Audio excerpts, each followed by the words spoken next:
It's 5 p.m. and you just realize that the report you have been putting off is due tomorrow. You sit down, ready to tackle it, but first, check your phone or catch up on your favorite YouTube channel. But wait, you're hungry. Let's make you dinner first. But with this work hanging over your head, it's hard to focus. And before you know it, it's late. And you're telling yourself, maybe I will just try again in the morning. Does that sound familiar? If you're new here, I am Zara. This channel is about self-development and finance, and on this channel we explore strategies and tools to help us live healthier, wealthier and more productive lives. But let's be real, no matter how many productivity hacks we have learned, no matter how many videos we have watched, procrastination is something we all struggle with. It's that nagging habit that holds us back from achieving our goal. And today, we're gonna break down exactly why we procrastinate and, more importantly, how we finally overcome it. But before we go into the solutions, let's take a moment to understand what procrastination really is. You see, procrastination isn't just about being lazy or bad at managing time. Procrastination is though you recognize what has to be done, you have the power to will and to do it, but you're still postponing it. And while the concept isn't new, probably more common now than ever, thanks to our world that's full of endless distractions. From social media to streaming platforms, we are surrounded by perfect procrastination temptation. So why do we procrastinate? When we face with a task that seems stressful, challenging, or just plain unpleasant, our brain responds as we are facing a real threat. This isn't about being lazy. It's a biological response designed to protect us. Let me explain. Imagine you just realized that the report you have putting off is due tomorrow. Your brain recognizes this as a potential threat, triggering your amygdala, the part of the brain that's responsible for processing emotion and identifying threats. The amygdala releases stress hormones like adrenaline, which kick off a fight, flight, or freeze response. Suddenly, that report feels as threatening as a bear attack, and your natural instinct is to avoid it at all costs. This is a response might seem extreme after all, it's just a deadline, not a life or death situation. But our minds are wired to react to stress in this way, especially when you're feeling like dread, incompetence, or insecurity. And here's the kicker. The longer we put off the task, the bigger, the scarier it seems. Make it even harder to start. Studies of procrastinating university students have found that participants were more likely to put off tasks they perceived as stressful or challenging. As they continue to procrastinate, their perception of how difficult the task was actually increased. In one experiment, students were given reminders studied throughout the day.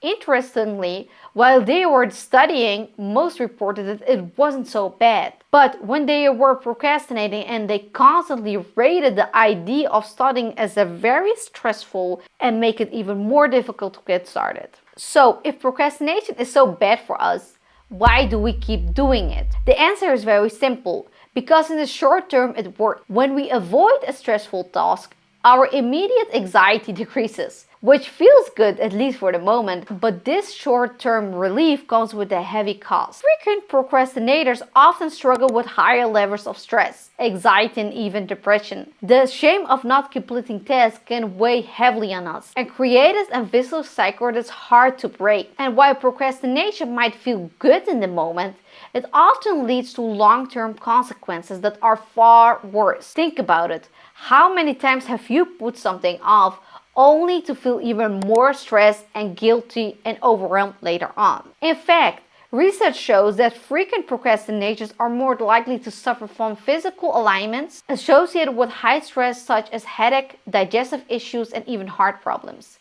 It's not just missing the deadlines or feeling lazy. Procrastination can have a serious effect on both our mental and physical health. But here's the good news. Understanding why we procrastinate is the first step towards overcoming it.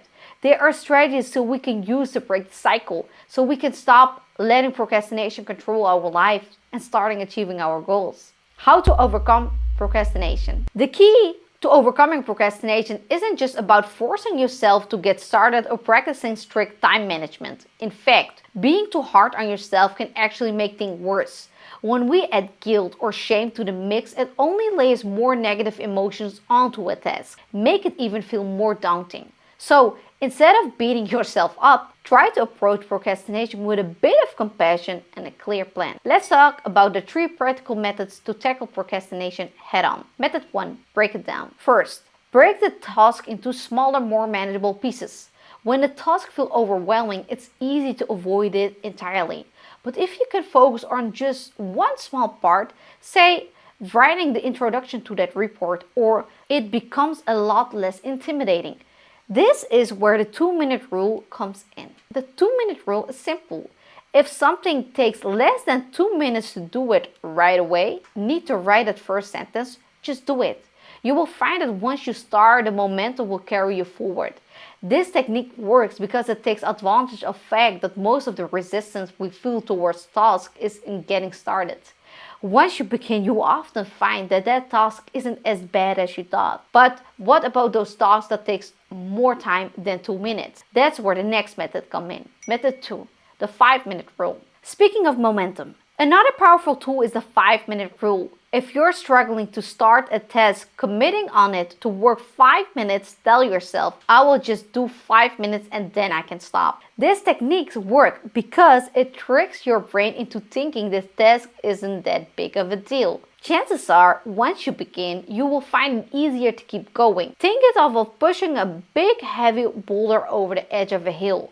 The hardest part is the initial push, but once you get the boulder moving, momentum takes it over, and it becomes much easier to keep it rolling. I have used this technique countless times when I'm procrastinating on a big project or even something as simple as tie-dyeing my workspace, and I'm telling myself, just do it for 5 minutes. And more often than not, I end working on it much longer. The key is just to get started, because starting is the hardest point. Method 3. Manage your mindset. Lastly, let's talk about managing your mindset. Remember, procrastination is often rooted in negative emotions like fear or failure, self-doubt or feeling overwhelmed. The counteract this is important to address these feelings head on. One effective way to do this is by journaling what is stressing you out. Writing down your thoughts can help you process your emotion and identify the specific concern that is holding you back. For example, if you're avoiding a test because you're afraid it won't meet your high standards, acknowledging this fear can help you develop a more realistic perspective.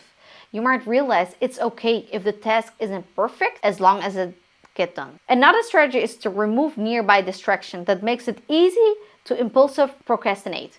If your phone is constantly tempting you, try to put it in another room while you work. If you're easily distracted by social media, consider using apps that block access to certain websites during your work hours. And perhaps most importantly, cultivate an attitude of self-compassion. We are human and we all procrastinate from time to time. Instead of beating yourself up, forgive yourself for procrastinating and make a plan to do better next time. When you approach procrastination with kindness rather than criticism, you're more likely to break the cycle and develop healthier habits in the long run. So, there you have it, a roadmap to overcoming procrastination that doesn't rely on sheer willpower or motivation only.